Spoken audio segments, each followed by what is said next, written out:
میں نے اس کو کئی مرتبہ بیان کیا، توجہ سے سن لیں. ہم غوث پاک کی کرامتیں بہت بیان کرتے ہیں نا، ان کے نیاز فاتحہ 11ویں اسی میں لگ گئے. لیکن دیکھیں ان کی ماں، غوث پاک اپنی ماں کے اکلوتے بیٹے تھے، ماں بیوہ تھی، ان کے شوہر کا انتقال ہو چکا تھا. غوث پاک رضی اللہ تعالیٰ عنہ کے والد گرامی بہت جلدی انتقال کر گئے تھے.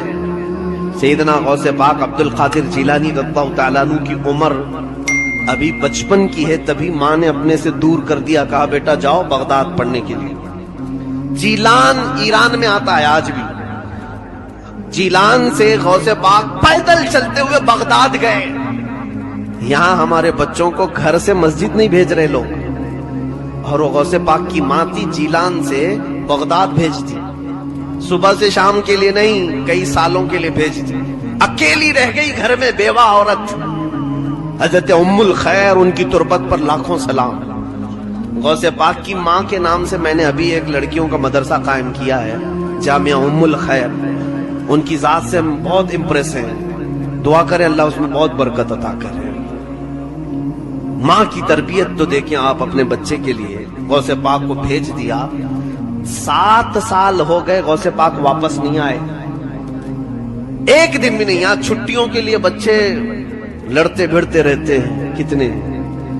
6-7 سال کے بعد ایک تاجر جیلان سے بغداد گیا، اس نے پہچان لیا، عبد القادر تم اتنے بڑے ہو گئے، میں جیلان کا رہنے والا ہوں، لیکن بیٹا عبد القادر تمہاری ماں کا کچھ عطا پتہ ہی نہیں، خبر ہی نہیں وہ کیا کھاتی ہے کیا پیتی ہے، کیونکہ اتنا پردہ کرتی تھی کہ پڑوس والے بھی نہیں دیکھتے تھے. غوث پاک کی ماں پتہ نہیں بیمار ہے کہ اچھی ہے صحت مند ہے، کچھ خبر نہیں. غوث پاک کو اب ماں کی یاد ستانے لگی، بے قرار ہو گئے کہ ایک بار میں اپنی ماں کو دیکھ کر کیا ہوں. پڑھنے کے زمانے کی بات ہے. غوث پاک رضی اللہ تعالیٰ عنہ کہتے ہیں اسی رات کو میں نے سامان سمیٹا اور نکل پڑا جیلان کے لیے. کئی دن کا سفر تھا یہ. جب جیلان پہنچے تو رات کا وقت تھا، اندھیرا چھایا ہوا تھا. غوث پاک فرماتے ہیں میں نے ٹٹولتے ٹٹولتے اپنے گھر کو جب پہنچا تو میرے دل کی دھڑکنیں بڑھ گئی. جو 7 سال کے بعد اپنے وطن میں آیا ہو اس کو اپنے گاؤں میں پہنچنے کی خوشی کتنی ہوتی ہے. وہ اپنے گھر کو آئے، کہا ابھی دروازہ کھٹکھٹاؤں گا، ماں گلے سے لگائے گی، تھوڑی دیر محبت سے ماں کے ساتھ بیٹھوں گا، کتنے حسین لمحات ہوں گے. غوث پاک یہ دل میں خیالات لیے آئے اور دروازے کو دستک دیا. اندر سے آواز آئی، کون؟ ماں کی آواز تھی. غوث پاک نے کہا ماں تمہارا بیٹا عبد القادر آ گیا ہے، تمہارا بیٹا عبد القادر آ گیا ہے.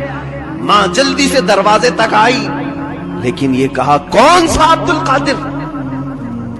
ایک ہی تو عبد القادر تھا نا. ماں اندر سے پوچھتی ہے کون سا عبد القادر؟ غوث پاک نے کہا ماں تمہارا بیٹا عبد القادر. ماں نے کہا بیٹا یہ بتا تعلیم مکمل کر کے آیا ہے یا آدھی چھوڑ کے آیا؟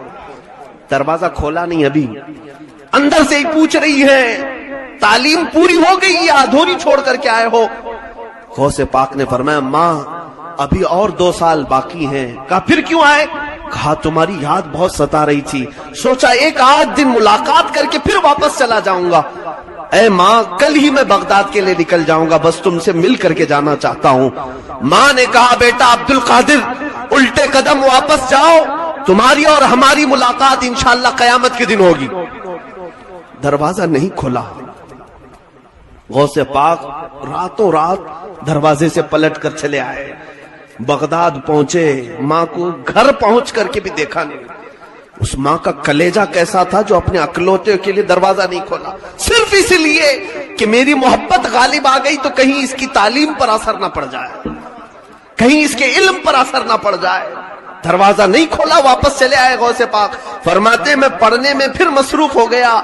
1 سال ابھی گزرا نہیں تھا کہ ایک تاجر آیا جیلان سے، تجارت کرنے والا. آ کر کے اس نے کہا عبد القادر تم ہی ہو؟ کہا ہاں. کہا 1 مہینہ ہو گیا تمہاری ماں کا انتقال ہو چکا ہے، ہم لوگ جنازہ کفن دفن کر چکے تھے.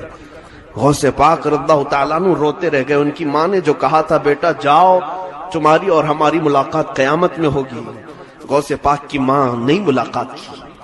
آج ہم اپنے بچوں کو یہ سوچتے ہیں ہتھیلی پر رکھ کر کے انہیں ڈاکٹر بنائیں، انجینئر بنائیں، ان کو فلاں بنائیں. ان کو جب تک آپ